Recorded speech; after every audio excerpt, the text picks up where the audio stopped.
Hello everyone, my name is Vivek Sharma. आज के इस वीडियो में हम 4 आर्टिकल्स के बारे में डिस्कस करेंगे। In the first article we will be discussing about strategic autonomy.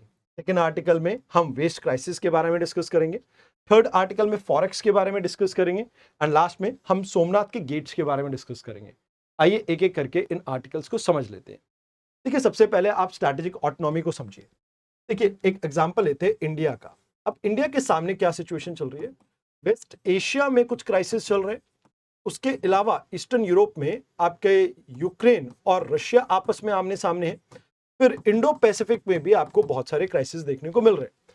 But India यहां पर किसी भी एक स्पेसिफिक ब्लॉक के साथ ना होके अपने आप में ये कह रहे हैं कि भाई मैं अपने नेशनल इंटरेस्ट को सर्व करूंगा, जो मेरा नेशनल इंटरेस्ट है मैं उसको परस्यू करूंगा और उसी को मैं अपनी फॉरेन पॉलिसी में आगे कंटिन्यू करूंगा। तो यहां पर किसी भी देश के प्रेशर के आगे हम नहीं झुकेंगे and we will continue the same. तो यहां पे आप चॉइसेस ऐसी करते हैं जहां पे आपके सॉवरेन इंटरेस्ट जहां पे लाई करता है एंड एक्सटर्नल प्रेशर के आगे आप नहीं झुकते हैं। एंड इसमें ग्लोबल कॉन्फ्लिक्ट जो भी चल रहा हो आपको उससे फर्क नहीं पड़ता है, आप किसी स्पेसिफिक ब्लॉक के पार्ट नहीं बनेंगे, आप सिर्फ और सिर्फ अपने नेशनल इंटरेस्ट के बारे में बात करेंगे। तो यहाँ पे एक आ जाता है कि भाई देखो, यहाँ पर सुपर पावर के साथ आप जैसे अलाइन करते हैं अपने आप को, तो कई बार ऐसा रहता है कि भाई आपकी स्ट्रॉन्ग इकोनॉमिक टाई एक ब्लॉक के साथ हो जाते हैं, जैसे वेस्ट के साथ हो गए एंड उसके बाद दूसरा ब्लॉक आपके अगेंस्ट वर्क करने लग जाता है। ऐसे ही आपकी एनर्जी सिक्योरिटी है, जैसे हमारी एनर्जी सिक्योरिटी भाई एशिया वेस्ट एशिया के ऊपर डिपेंडेंट है, तो उसमें क्राइसिस आ सकते हैं। तो हमें यहाँ पर इसीलिए स्ट्रैटेजिक ऑटोनॉमी के ऊपर फोकस करना होता है। अब कहते हैं कि भाई देखो, अब इंडिया क्या चाहता है कि भाई इंडिया सेल्फ रिलायंट बने, क्योंकि अगर आप स्ट्रैटेजिक ऑटोनॉमी चाहते हो तो आपकी डिपेंडेंसी किसी और देश के ऊपर आपकी मजबूरी बन सकती है। तो यहाँ पे ये कहा जाता है कि भाई ये सिर्फ एक डिप्लोमैटिक स्टैंड नहीं है, यहाँ पे हम मटेरियल स्ट्रेंथ के ऊपर भी फोकस कर रहे हैं, जिसमें आत्मनिर्भर भारत हमारा मेजर पार्ट है। चाहे डिफेंस टेक्नोलॉजी की बात की हो तो हम अपने खुद के मैन्युफैक्चरिंग स्टार्ट कर चुके हैं, एनर्जी सिक्योरिटी के ऊपर भी हम फोकस कर रहे हैं, जहां पर एनर्जी ब्लैकमेल को हम खत्म करने के लिए सोलर एनर्जी के ऊपर फोकस कर रहे हैं, रिन्यूएबल एनर्जी के ऊपर फोकस कर रहे हैं। जैसे हमने ग्रीन हाइड्रोजन के ऊपर फोकस स्टार्ट किया है, हमने जो carbon capture and utilization storage के ऊपर फोकस स्टार्ट किया है, हमने साथ के साथ न्यूक्लियर एनर्जी के ऊपर फोकस स्टार्ट किया है। तो we are trying to work on that also. Critical technology की बात की जाए तो सेमीकंडक्टर, एआई, स्पेस टेक्नोलॉजी, अब नेशनल मिशन ऑन क्रिटिकल आपकी जो एनर्जी है, या आप कह सकते हो क्रिटिकल मिनरल्स है, यानी नेशनल मिशन ऑन सेमीकंडक्टर्स जो है, चाहे आपका नेशनल मिशन ऑन एआई हो, स्पेस टेक्नोलॉजी हो, हम हर फ्रंट पे वर्क कर रहे हैं। तो कहते हैं कि भाई देखो, ये टोटली अलग है आपके नॉन अलाइंड मूवमेंट से। अब नॉन अलाइंड मूवमेंट में क्या था, हम पैसिवली बैठते थे कि भाई हम किसी भी ब्लॉक के पार्ट नहीं है, हम अलग हैं। तो यहां पर आप कह सकते हो कि स्ट्रैटेजिक ऑटोनॉमी से बिल्कुल अलग है।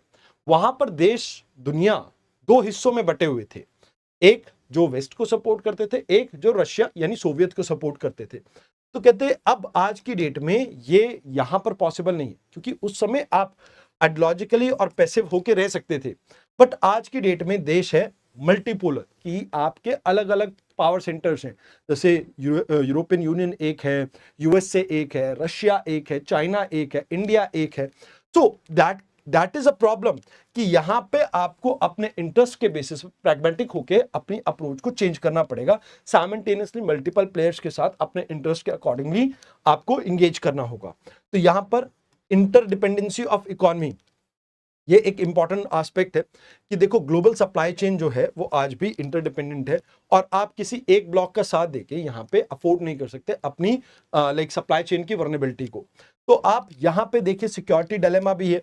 अब चाइना के साथ हमारा डायरेक्ट बॉर्डर डिस्प्यूट है, अब हमें चाइना के साथ बहुत ज्यादा रिलेशन खराब भी नहीं कर रहे और अच्छे भी नहीं रख सकते, बिकॉज चाइना के साथ कभी भी आने वाले फ्यूचर में हमारा कभी ना कभी बॉर्डर डिस्प्यूट और ज्यादा बड़ा होगा।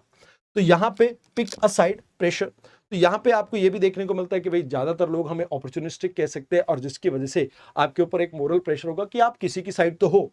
तो यहां पे आप ये मान के चलो कि हमारे सामने अभी स्ट्रैटेजिक ऑटोनॉमी क्यों इंपॉर्टेंट है, क्योंकि चाइना और पाकिस्तान के साथ हमारे हॉस्टाइल बॉर्डर है, तो हमें मल्टीपल पार्टनर्स की जरूरत है।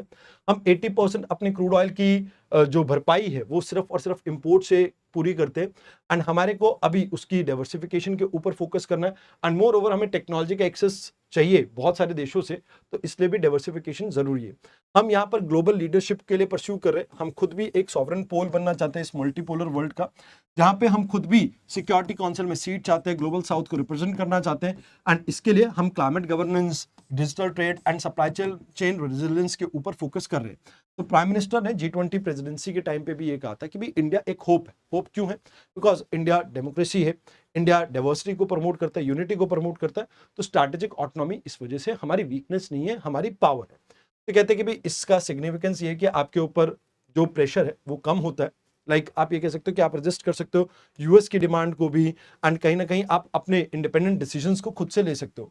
आप मल्टीपल पार्टनर्स के साथ अलाइन कर सकते हो, जैसे क्वाड में आप यूएस के साथ अलाइन कर रहे हो, एससीओ में आप चाइना के साथ अलाइन कर रहे हो, तो you can remain part of various organization by not like किसी भी देश को आप अपने खिलाफ नहीं करके। तो यहां पे आप इंटरनल फोकस कर सकते हो, जहां पे आप अपनी इकोनॉमी को इस तरह से बिल्ड कर सकते हो कि आने वाले फ्यूचर में आप एक बड़े मेजर प्लेयर बन सको। तो कहा जा रहा है कि भाई देखो चाइना का एक डिलेमा है हमारे सामने, चाइना के साथ हमारे बॉर्डर डिस्प्यूट्स हैं एंड कहीं ना कहीं इंडिया रिफ्यूज करता है कि भाई हम अपने बॉर्डर को कंसीड नहीं करेंगे यहाँ पे। तो कहते हैं कि भाई चाइना के आगे हमारा जो स्टैंड है वैसे देखने में आपको ठीक लग रहा है बट अभी थोड़ा वीक है, तो इसको थोड़ा और बेटर करने की हमारे को जरूरत है।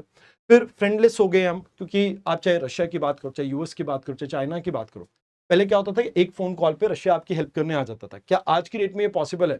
या यूएस हमारी एक कॉल पे हमारी हेल्प करने आएगा? क्या ये पॉसिबल है? तो ये एक बड़ी प्रॉब्लम रहती है हमारे सामने। एंड अब कहते हैं कि भाई मोरल लीडरशिप खत्म हो चुकी है। पहले क्या होता था कि भाई किसी भी मुद्दे पे जहां पर ह्यूमैनिटी की बात होती थी इंडिया स्टैंड लेता था, बट आज की डेट में ये निगलेक्ट दिखता है। तो यहां हमें कहीं ना कहीं सेल्फ असेसमेंट करनी चाहिए, जहां हम ये इवेलुएट करें कि क्या इस रिजिड डिप्लोमेसी के ऊपर हमें फोकस करना चाहिए या हम अपने इंटरेस्ट के ऊपर फोकस करें, या हम एक ऐसी अप्रोच के ऊपर जाए जो कहीं ना कहीं इस वर्ल्ड में पीस लेके आए। मोर ओवर हम स्ट्रेंथन करें अपनी पार्टनरशिप, जहां पे हम अलायंस ना फॉर्म करें बट हम फंक्शनल लाइक कोलैबोरेशन के ऊपर फोकस करें, जैसे टेक्नोलॉजी ट्रांसफर यूएस के साथ या फ्रांस के साथ, जर्मनी के साथ, जापान के साथ, साउथ कोरिया के साथ, उसके ऊपर हमें फोकस करना होगा। एंड हमें इंश्योर करना होगा रेगुलरली हम ग्लोबल साउथ के जो कंसर्न्स है उनको रेज करें, ताकि ग्लोबल साउथ में हमारी प्रेजेंस जो है और बेटर हो सके। दिस इज द थिंग जो आपको यहाँ पे देखनी है। अब बात करें इंडिया की, तो इंडिया में वेस्ट मैनेजमेंट एक सबसे बड़ी प्रॉब्लम है, जिसके लिए अभी सॉलिड वेस्ट मैनेजमेंट रूल 2026 आए हैं, जो 1 अप्रैल से आपके फोर्स में आ गए हैं। तो इसको गवर्न करता है आपका environmental protection act and ministry of environment इसको हैंडल करेगी।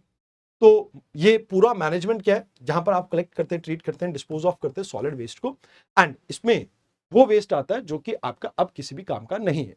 तो कहते हैं कि भाई इसमें बायोडिग्रेडेबल वेस्ट होता है, जैसे किचन का वेस्ट हो गया। नॉन बायोडिग्रेडेबल वेस्ट होता है जैसे पेपर, प्लास्टिक, ग्लास वगैरह। हजार्डियस वेस्ट होता है जैसे केमिकल, बैटरीज और कोई मेडिकल आपका वेस्ट हो गया। देन इनर्ट वेस्ट होता है जो कि जैसे आपका कह सकते हो डिब्रिज, डर्ट, और जैसे कंस्ट्रक्शन एंड डेमोलिशन का जो वेस्ट होता है वो आ जाता है इसमें। तो कहा जाता है कि भाई देखो अभी सबसे पहले तो इस लॉ के अंदर बात कीजिए सोर्स सेग्रीगेशन की एंड रिडक्शन की। अब सोर्स पे रिडक्शन एंड रीयूज सबसे पहला स्टेप है, सेग्रीगेशन उसके बाद। हम चाहते हैं कि भाई हम जो वेस्ट जनरेट कर रहे हैं उसको पहले तो रिड्यूस कर सके, मतलब कुछ ऐसे मेथड हमें प्रेफर करने होंगे जो कि आपकी कंजम्पशन को कम करे एंड चीजों के रीयूज के ऊपर ज्यादा से ज्यादा फोकस करे। उसके बाद अगर आपका वेस्ट जनरेट हो भी रहा है तो उसको प्रॉपर रिसाइकलिंग करें। जैसे फॉर एग्जांपल अगर हमारा सॉलिड वेस्ट है, पेपर है, तो पेपर को रिसाइकल पेपर में कन्वर्ट किया जा सके, या हमारा ऑर्गेनिक वेस्ट है तो उसको खाद में कन्वर्ट किया जा सके, उसके ऊपर फोकस हो।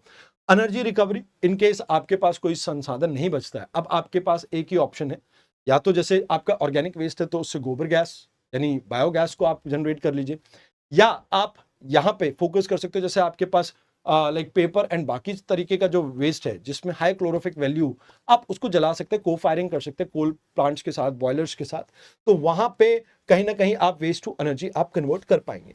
देन जो बचा कुचा वेस्ट है उसको आप लैंडफिलिंग्स में डिस्पोज ऑफ करेंगे। तो कहते हैं कि भाई इसमें सबसे पहले जो फोकस किया गया है वो सेग्रीगेशन एट सोर्स। हम 4 अलग अलग चीजों के अंदर इसे डिवाइड करेंगे, wet, dry, hazardous waste, and उसके अलावा आपके लाइक जो भी मेडिकल वेस्ट होता है जैसे सैनिटरी नैपकिन वगैरह का, उसको भी अलग से रखेंगे। Then door to door collection होगा, आपसे कुछ एक फीस ली जाएगी, उस फीस के बेसिस पे आपके घर से ये कूड़ा इकट्ठा किया जाएगा। ट्रांसपोर्टेशन की बात की जाए तो यहाँ पर प्रोसेसिंग यूनिट के पास आपका जो भी कूड़ा है आपका वो प्रोसेसिंग यूनिट में पहुंचेगा, जिसे हम कहेंगे मटेरियल रिकवरी फैसिलिटी। अब यहाँ पे ड्राई वेस्ट को फर्दर सॉर्ट करके और उसमें से जो भी एनर्जी रिकवर कर सकते हैं वो करेंगे, या अगर जैसे आपका लोहा या कोई भी ऐसा वेस्ट है तो उससे अगर कुछ आप ये कह सकते हो रिप्रोसेसिंग की जा सकती है, रिसाइकलिंग की जा सकती है, उसके ऊपर फोकस होगा। देन बायोमेथिनेशन करा जाएगा, ऑर्गेनिक वेस्ट को हम बायोगैस में कन्वर्ट करेंगे, एंड फाइनली जो रिजेक्टेड वेस्ट होगा उसको डिस्पोज ऑफ सेफली किया जाएगा। तो अभी प्रॉब्लम क्या है कि सेग्रीगेशन ढंग से नहीं होते, जिसकी वजह से प्रॉब्लम रहती है, ड्राई और वेट वेस्ट एक साथ आ जाता है। कुछ केसेस में हमें ये देखने को मिला है कि लोकल बॉडीज के पास इतना बजट ही नहीं होता कि वो अपने जो फ्लीट है उसको मॉडर्नाइज कर सके। देन इनफॉर्मल सेक्टर ज्यादातर इसमें एम्प्लॉयड है, यानी रिग पिकर्स, और ये कहीं ना कहीं आपके जो बल्क रिसाइकलिंग है उसमें कहीं ना कहीं प्रॉब्लम क्रिएट करते हैं, बिकॉज इनके पास सेग्रीगेटेड वेस्ट नहीं होता, तो वो एक बड़ी प्रॉब्लम है। फिर लेगेसी वेस्ट एक प्रॉब्लम है, जो आपको दिल्ली में बड़ी बड़ी माउंटेन्स देखने को मिलती हैं कूड़े की, उसको कहीं ना कहीं आपको खत्म करना है, और वो खत्म कर पाना बहुत ज्यादा आसान नहीं रहेगा, सालों का वो कूड़ा है। तो कहते हैं कि भाई सर्कुलर इकोनॉमी मॉडल को हमें प्रमोट करना चाहिए, जहां पर आप रिसोर्स को एफिशिएंटली यूज करो, वेस्ट को रिड्यूस करो एंड रिसाइकल कर सको उसे। तो कहा जाता है कि भाई देखो, वेस्ट टू एनर्जी एक अच्छा इनिशिएटिव है, जहां पर आप फोकस कर सकते हो, जैसे burning waste at a very high temperature, incineration के ऊपर आप फोकस कर सकते हो। नहीं, वेस्ट टू एनर्जी में आप जैसे प्लास्टिक या मल्टीलेयर पैकेजिंग मटेरियल है, इसको आप जलाकर हीट प्रोड्यूस करते हैं। अब इसमें की टेक्नोलॉजी इंसिनरेशन आ जाती है। इंसिनरेशन में क्या रहता है कि आपका हाई टेम्परेचर पे आप चीज को जला देते हैं, गैसिफिकेशन भी हो सकती है, जहां पर आप लो ऑक्सीजन के अंदर सिन गैस को प्रोड्यूस करने के लिए इसे बर्न करते हैं। देन बायोमिथेनेशन आप ऑर्गेनिक वेस्ट के लिए कर सकते हो। तो कहा जाता है कि भाई अभी वेस्ट टू एनर्जी में सबसे बड़ी प्रॉब्लम क्या है कि कैलोरीफिक वैल्यू आपकी हाई होनी चाहिए। अब प्रॉब्लम क्या है कि ड्राई और वेट वेस्ट एक साथ आ जाता है, तो जिसकी वजह से आपकी पुअर सेग्रीगेशन की वजह से अच्छा यहाँ पे हम जो एनर्जी है वो जनरेट नहीं कर पाते। तो सोर्स सेग्रीगेशन के ऊपर फोकस है, साइंटिफिक प्रोसेसिंग के ऊपर फोकस है, सर्कुलर इकोनॉमी को अभी के ये रूल प्रमोट कर रहे हैं, एंड लेगेसी वेस्ट के साथ भी ये डील कर रहे हैं। That's the good go. तो ये चीजें हैं जो आपको यहाँ पे याद रखनी है। बाकी वे फॉरवर्ड में मैं यही कहना चाहूंगा कि हमें फेज रोल आउट के ऊपर फोकस करना चाहिए। एक साथ सभी चीजें आप फोकस नहीं कर पाओगे। सबसे पहले मेगा सिटी और फिर धीरे धीरे स्मॉल टाउन्स की तरफ आप मूव करो। फिर लोकल बॉडीज को आपको पैसा प्रोवाइड करना पड़ेगा, इंश्योर करना पड़ेगा इनकी फिजिकल हेल्थ को। मोर ओवर फ्लेक्सिबल स्टैंडर्ड्स को यहाँ पे प्रमोट करना होगा। मिनिमम आपको नेशनल स्टैंडर्ड्स और मैक्सिमम आपको स्टेट लेवल या सिटी लेवल पे स्टैंडर्ड्स को बिल्ड करना होगा।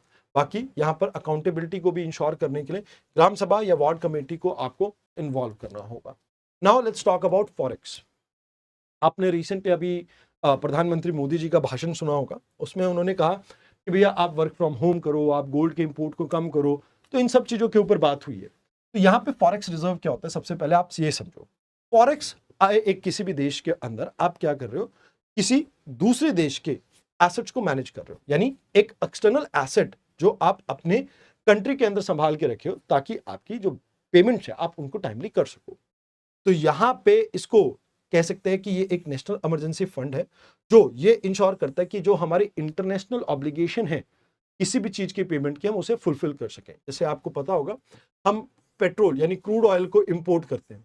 अब क्रूड ऑयल को इंपोर्ट करते हैं तो इसके लिए हमें डॉलर में पेमेंट करनी होती है। तो ये फॉरेक्स रिजर्व उसी में यूज होता है। तो 1934 के आरबीआई एक्ट के अंडर एंड फेमा एक्ट के अंडर, दोनों के ही अंडर आरबीआई को ये जिम्मेवारी दी गई कि ये फॉरेक्स को मैनेज करेगी। तो अभी भारत के अंदर फॉरेक्स में जैसे आपकी फॉरेन करेंसी आ जाती है, जैसे डॉलर का एक पूल है, यूरो, पाउंड, आपकी येन, इन सबको मेंटेन किया हुआ है हमने। फिर गोल्ड रिजर्व हमने मेंटेन किया हुआ है, जहां पे आरबीआई फिजिकल गोल्ड को होल्ड करती है। देन स्पेशल ड्रॉइंग राइट्स जो हमारे आईएमएफ के साथ है वो भी इसमें आ जाते हैं, एंड रिजर्व ट्रेंच पोजीशन जो कि हमारी कोटा है आईएमएफ के अंदर, वो भी इसमें कैलकुलेट होता है।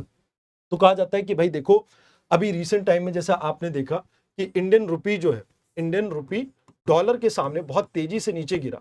तो कहते हैं कि भाई यहाँ पे आपकी जो आरबीआई है वो फॉरेक्स यानी कि डॉलर को सेल करके रुपी के अंदर स्टेबिलिटी को इंश्योर करती है। तो मतलब रुपी कब गिरेगा आपका, जब डॉलर की डिमांड इंक्रीज होगी। तो यहाँ पे डॉलर की सप्लाई इंक्रीज करके रुपी की वैल्यू को हम प्रिजर्व करते हैं। मोर ओवर इसमें इंपोर्ट कवर की बात की जाती है कि भाई जो आपका जैसे क्रूड ऑयल है, असेंशियल जो भी आपके इंपोर्ट है, आपको इतना इंश्योर करना होगा कि आपका फॉरेक्स रिजर्व उस चीज को फुलफिल कर सके। मोर ओवर जो भी आपके एक्सटर्नल डेट्स हैं आप उसको टाइमली रीपे कर सके, उसके ऊपर आपको कहीं ना कहीं फोकस करना होता है इसमें। और नीड इसलिए भी है क्योंकि आपके इन्वेस्टर का कॉन्फिडेंस आपकी इकोनॉमी में बना रहे। तो कहते हैं कि अभी हमारे पास $690 बिलियन का टोटल रिजर्व है, जिसमें से फॉरेन करेंसी $551 बिलियन की है, $115 बिलियन का गोल्ड रिजर्व है, $4 बिलियन का $4.8 बिलियन का हमारे पास लाइक रिजर्व पोजीशनिंग है आईएमएफ के अंदर, और एसडीआर समवेयर अराउंड $18 बिलियन के आसपास है। तो अगर बात की जाए तो अभी हमारे सामने चैलेंज क्या है कि भाई इंडिया की रुपए की वैल्यू जो गिर रही है, अगेन फ्रजाइल 5 जो पहले एक हमारे को टैग दिया गया था 2013 के अंदर, हम कहीं उसी टैग के अंदर फिर से फंस ना जाए। मोर ओवर करेंसी बहुत तेजी से डेप्रिशिएट कर रही है, तो जिसकी वजह से इंडियन रुपए की वैल्यू जो है गिर रही है, और इससे इंपोर्टेड इन्फ्लेशन का खतरा रहेगा, क्योंकि जितना आपको ज्यादा पैसा पे करना पड़ेगा सेम प्रोडक्ट के लिए जो कि आपके डॉलर में पे करना पड़ रहा है आपको, तो इस वजह से आपके देश के अंदर इकोनॉमी के अंदर इन्फ्लेशन आने के चांसेस है। अब कहते हैं कि भाई अगर यहाँ पर कंजम्पशन आप कम करोगे, आपने कहा कि भाई गोल्ड कम खरीदो, आप लाइक वर्क फ्रॉम होम करो, जो भी आपको फॉरेन ट्रिप्स वगैरह जो भी आपको बंद करना है, तो इसमें कहते हैं कि भाई देखो, इसमें सेल्स कम होगी तो इकोनॉमिक ग्रोथ कम होगी, इकोनॉमिक ग्रोथ कम होगी तो जीडीपी नीचे जा सकती है। मोर ओवर इंडिया इंपोर्ट के ऊपर डिपेंड करता है, चाहे फर्टिलाइजर की बात हो, चाहे कुकिंग ऑयल की बात हो, चाहे क्रूड ऑयल की बात हो, चाहे गोल्ड की बात हो, तो हमें उस चीज को कहीं ना कहीं डिपेंडेंसी को कम करने के ऊपर फोकस करना होगा। तो यहाँ पर कहा जाता है कि भाई करेंसी स्टेबिलिटी के ऊपर आप फोकस कीजिए, जहां पर आप डॉलर की सेलिंग करके प्रिवेंट करें कि इंडियन रुपी बहुत तेजी से नीचे ना गिरे। मोर ओवर आपको इंश्योर करना पड़ेगा कि इंपोर्ट कवर यानी आपकी जो असेंशियल गुड्स है उसके लिए, एनर्जी और डिफेंस के लिए आपके पास बकायदा पैसा हो, कि आप ठीक से उस चीज को इंश्योर कर सके कि आपके पास पैसा कंटिन्यूसली रीपेमेंट के लिए हो। इन्वेस्टर का कॉन्फिडेंस आपके यहाँ पर बना रहेगा तो आपके लिए ठीक रहेगा। तो कहा जाता है कि भैया आप प्रोडक्टिविटी को बूस्ट करो, जिससे जीडीपी बूस्ट होगी, तो अपने आप फाइनली आपकी प्रॉब्लम काफी हद तक सॉल्व हो जाएगी। मोर ओवर आप स्ट्रक्चरल रिफॉर्म लेके आओ, ईज ऑफ डूइंग बिजनेस को प्रमोट करो, जिससे फॉरेन डायरेक्ट इन्वेस्टमेंट आएगी, लॉन्ग टर्म इन्वेस्टमेंट आएगी, तो आपके बीओपी क्राइसिस अपने आप ठीक हो जाएंगे। फिर कहते हैं कि सस्टेनेबल एग्रीकल्चर प्रैक्टिसेस को फॉलो करो, जहां पर फर्टिलाइजर का कम इस्तेमाल हो, साइंटिफिकली ट्रांजिट करो आप नेचुरल फार्मिंग के ऊपर, एंड एनर्जी ट्रांजिशन के ऊपर भी फोकस करो, जहां पे आप रिन्यूएबल एनर्जी के ऊपर फोकस करो, ई व्हीकल्स के ऊपर फोकस करो, ताकि आने वाले समय में आपका एनर्जी इंपोर्ट कम हो और इससे आपकी प्रॉब्लम खत्म हो जाएगी। अब बात करते हैं सोमनाथ की। 75th एनिवर्सरी को हम सेलिब्रेट कर रहे हैं रिस्टोरेशन की। तो यहां पर एक कॉलोनियल प्रोपोगंडा के बारे में हम बात करेंगे। तो देखो, एक्चुअल में कहा यह जाता है कि भाई ये जो सोमनाथ है ये एक अटर्नल श्राइन है, मतलब एक ऐसा श्राइन जो कभी खत्म नहीं होता, कभी मर नहीं सकता। अब क्यों? कहते हैं सोम ने इसे बनाया था गोल्ड से, रावण ने बनाया सिल्वर से, कृष्ण ने बनाया इसे सैंडलवुड से, एंड किंग भीमदेव ने इसे पत्थरों से बनाया। तो गुजरात में ये लोकेटेड है और वेस्ट कोस्ट पे लोकेटेड है, जहां पे आप ये कह सकते हो लाइक तापली रिवर, हिरनी रिवर और आपकी हरिन रिवर और आपकी सरस्वती रिवर मीट करते हैं अरेबियन सी से, वहां पर ये लोकेटेड है। तो इसे रिस्टोर किया गया था सरदार वल्लभ भाई पटेल के इनिशिएटिव के बाद, एंड कहीं ना कहीं इसकी इनोग्रेशन की गई थी उस समय के हमारे जो राष्ट्रपति थे डॉक्टर राजेंद्र प्रसाद जी, उनके द्वारा। तो यहां आपको याद रखना है कि ब्रिटिशर्स ने एक बात झूठी हमसे जो कही, उनकी डिवाइड एंड रूल पॉलिसी में आती है।